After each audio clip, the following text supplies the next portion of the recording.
सब प्रेम साहिब बंदिए। आप सभी श्रोता बंधु, भक्तमयी माताएं बहनों, सभी को सब प्रेम साहिब बंदिए।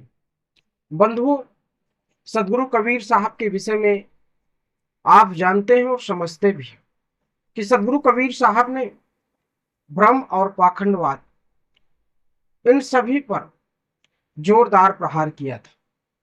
उनकी वाणी, जो लोग भ्रम फैलाते, पाखंडवाद करते और जातिवाद और संप्रदायवाद की बात करते थे, उनके खिलाफ सदगुरु कबीर साहब मुखर होकर बोलते थे। ऐसी ही भ्रांतियां रहती थी मगहर के विषय में। सदगुरु कबीर साहब ने मगहर का भी वहां जाकर उसे तारने का काम किया। अर्थात मगहर को आज लोग मगहर के नाम से जानते हैं और आज वो पूजनीय स्थल बना, उसमें बहुत ही बड़ा योगदान सदगुरु कबीर साहब का रहा। लोगों का मानना था कि मगहर में जिसकी मृत्यु हो जाती थी उसको नरक, उसको स्वर्ग नहीं मिलता था, वह नरकावासी होता था। जो काशी में जाकर अपने शरीर को और प्राण को, वहां पर अपने प्राण को त्यागता था, उसी को स्वर्ग और मोक्ष मिलता था। काशी को मोक्षदायिनी कहा जाता था। लेकिन सदगुरु कबीर साहब ने इसकी भ्रांतियां मिटाने का काम किया। सदगुरु कबीर साहब ने अपने शब्द के माध्यम से वह चेताते हैं और कहते हैं।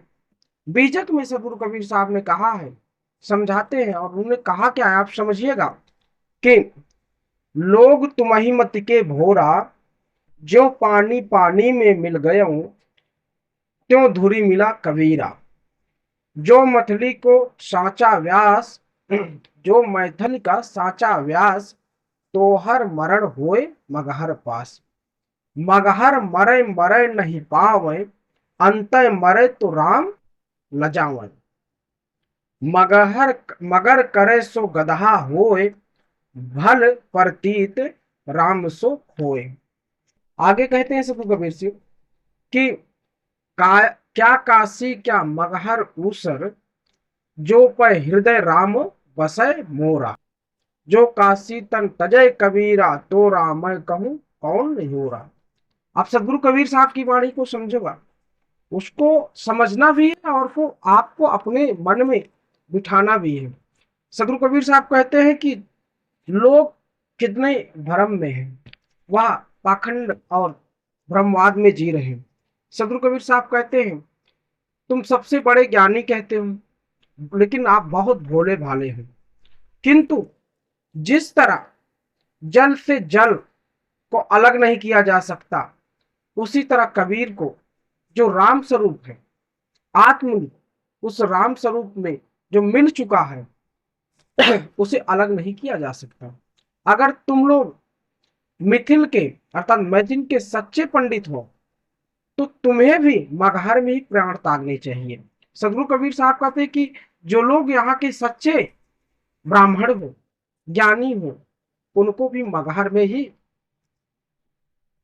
प्राण त्यागने चाहिए। आगे जो उसका मतलब है मगहर में क्यों, मगहर का अर्थ सदगुरु कबीर साहब ने बताया। मगहर का मतलब मार किसका, हर का, अर्थात ज्ञान का। सदगुरु कबीर साहब ने इसको बड़े सरल शब्दों में समझाया। लोग इसके मगहर के विषय में भ्रांतियां फैला रहे थे, लेकिन सदगुरु कबीर साहब मगहर को एकदम सरल शब्दों में लोगों से, मग मतलब मार्ग होता है, रास्ता होता है, पथ होता है चलने का, किसका, हर, हर का मतलब हरि का, हरि का मतलब किसका, जिसे ज्ञान का कहा जाता है, ज्ञान का मार्ग है। लेकिन इस भ्रांति को लोग के मन में ऐसा फैल गया था कि लोग जब मगहर में मरते थे तो उनको ऐसा लगता था कि नहीं, उनको मोक्ष नहीं मिलेगा। लोग भाग भाग के कहीं और अपने प्राण को त्यागते थे। जब उनका उम्र हो जाता था तो वो क्या कहते थे, कहीं और चले जाते थे। आगे सदगुरु कबीर साहब ने जो समझाया उसमें कहते हैं कि जो ज्ञान मार्ग में शरीर छोड़ेगा, वह स्वयं ही अमर हो जाएगा। मतलब कि वह अपने गलत आचरण से स्वयं को ही गिरा रहा है, यानी उसे निज स्वरूप राम पर भरोसा नहीं है। सदगुरु कबीर साहब आगे कहते हैं, वह बताते हैं और समझा रहे हैं कि आप लोग का जो कथन है, जो आप लोग कह रहे हैं कि मगहर में प्राण त्यागने से व्यक्ति, वह मनुष्य गधा बन जाता है, उसे गधे की योनि में जन्म लेना पड़ता है। तो इसका मतलब कि आप लोगों ने राम के नाम का भजन जो कर रहे हैं उसका विश्वास खो दिया है। आप एक तरफ तो राम के नाम का भजन करते हो, दूसरी तरफ कहते हो कि आप मगहर में जब कोई किसी की मृत्यु होगी तो वह गधा बन जाएगा।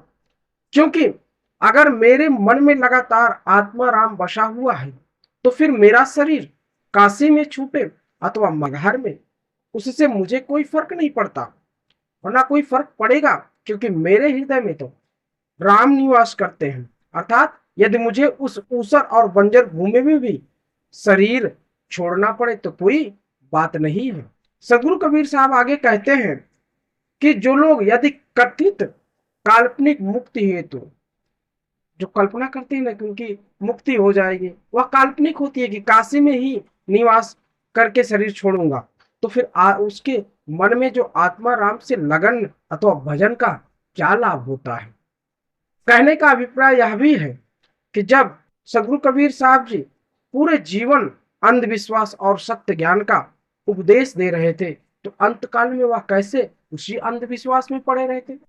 तो सदगुरु कबीर साहब ने यह समझाने का प्रयास किया, यह बताने का प्रयास किया कि पूरे जीवन उन्होंने अंधविश्वास के खिलाफ बात की, अंधविश्वास को दूर करने का काम किया। और आज सदगुरु कबीर साहब को लोग कहें कि मगहर में जाकर शरीर को न त्यागे, शरीर को वहां ना छोड़े, तो क्या सदगुरु कबीर साहब ऐसा कभी कर सकते थे? नहीं, क्योंकि सदगुरु कबीर साहब वह ज्ञानी पुरुष थे।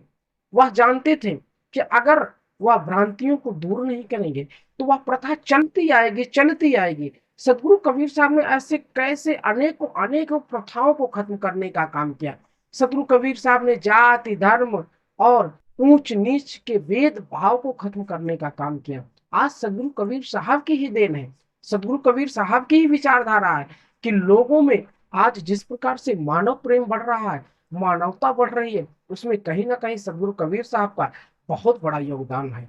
सदगुरु कबीर साहब का इतना बड़ा योगदान है कि आज भी लोग मानव और मानव जात से प्रेम करते हैं। नहीं तो इस कलयुग में इस प्रकार से भ्रांतियां आज भी फैली हुई है कि लोग सिर्फ दिखावे की भक्ति करते हैं, दिखावे का सिर्फ वह दिखाते हैं कि उनसे बड़ा कोई धार्मिक नहीं है, उनसे बड़ा कोई दान करने वाला नहीं है, उनसे बड़ा कोई पुजारी नहीं है, उनसे बड़ा कोई ज्ञानी नहीं है। लेकिन यथवत उन्हें देखा जाए तो वह सबसे बड़े पापी और दुराचारी होते हैं। यह निश्चित तौर पे बिल्कुल 100% सही है कि जो लोग दिखावे की भक्ति करते हैं, जो लोग दिखावे का स्वांग रचाते हैं, वह बताना चाहते हैं, दिखाना चाहते हैं कि उनसे बड़ा भक्त, उनसे बड़ा कोई ज्ञानी, अर्थात उनसे बड़ा कोई सतमार्ग पे चलने वाला नहीं है। वह व्यक्ति सिर्फ दिखावे का भक्ति, दिखावे का सतमार्ग और दिखावे का ज्ञानी बनने का काम करता है, उसके अंदर रत्ती भर ज्ञान नहीं रहता। सदगुरु कबीर साहब ऐसे मनुष्यों को पोंगा और पाखंडी कहते थे, इसीलिए लोग सदगुरु कबीर साहब की बातों को बुरा भी मानते थे। लेकिन कौन? जिनको अज्ञानी होते थे, जिनको ज्ञान नहीं होता, जो अर्ध ज्ञान होता था, वही लोग सदगुरु कबीर साहब को गलत समझते।